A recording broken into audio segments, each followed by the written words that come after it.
A while back, I saw a video that spoke about the difficulties of sight reading on the guitar. In this video, it was said that one of the things that makes reading on the guitar so difficult is that you can find the same note in several places on the guitar, unlike, say, on the piano, where middle C is only in one place. And this opinion isn't an isolated one. A quick look at Quora, you'll see it's a widely held belief among guitarists. Now, there are, of course, factors that you have to consider when reading on the guitar, but that goes for all instruments. The same note might well be on 6 different strings, but those are in different octaves.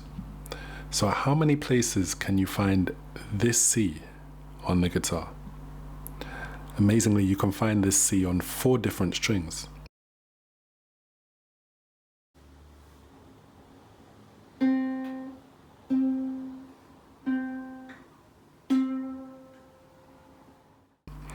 But is that really a problem?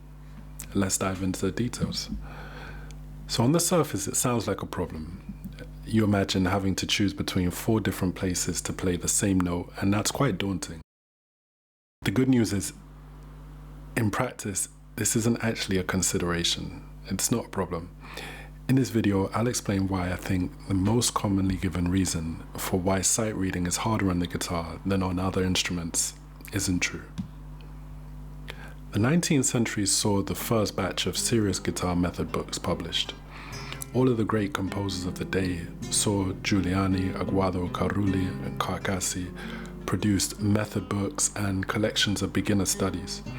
One of the defining characteristics of beginner music was how far up the neck a piece would take you. Beginner pieces tend to stay in open position, so this is a very consistent factor. As you start to go through beginner pieces, your brain will be making connections between the notes on the staff and the guitar. And before you can learn to read in other positions, you must learn to read in open position, because that's where a good portion of the repertoire for beginners is. Within a week, you'll start to recognize quite a few notes, some instantaneously, and the other locations of this C just won't be a concern at all. Having 4 places to play this C isn't a disadvantage, it's actually a huge advantage, and it's linked to one of the reasons that makes the guitar, in my opinion, one of the most expressive instruments, and that's variation in tone color, or timbre. You can play the same passage in different places to purposely achieve a specific timbre. To more challenging pieces, you'll find a passage that seems almost impossible to play in open position. It's at this point that you'll try and play it somewhere else. That's the best way I can describe it. You see a passage, even a chord, and you'll see that it's either impossible or impractical to play it in open position, and that's when you find a more suitable place to play it. You may also be lucky enough to have a position indication left in the score.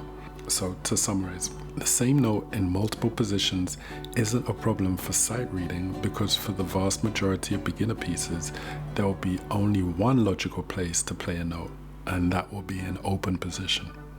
As you start to advance, you'll either get indications in the score to tell you where to play it, or you will naturally figure it out by yourself by experimenting, and then you can write it into the score yourself. Fingering indications, they can be helpful, but they aren't always from the composer. Sometimes they're from editors, and I just take them as a suggestion for what might be the most optimal fingering. But as we're speaking about sight reading, you have to say that in sight reading, it's not about optimal fingering. It's about what you can grab on the fly, and this is usually more to do with your experience and intuition. So there you have it. That's my opinion. I want to know your opinion. Does it make sense? Am I missing something? Let me know in the comment section below.